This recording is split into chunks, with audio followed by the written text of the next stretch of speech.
مصطفى مصطفى منبع للصفا، سيد الأنبياء مشعل في الوفاء، كان في عطفه لليتامى دفاع.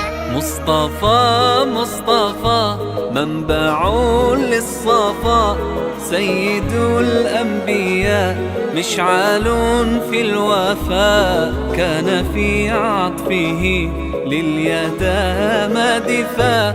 حن قلبي له فاض شوقا إليه، ليس أرجو سوى شربة من يديه. الصلاة عليه والسلام عليه، للسماء ارتقى فأتى بالنقاء، وغدا وجهه نيرا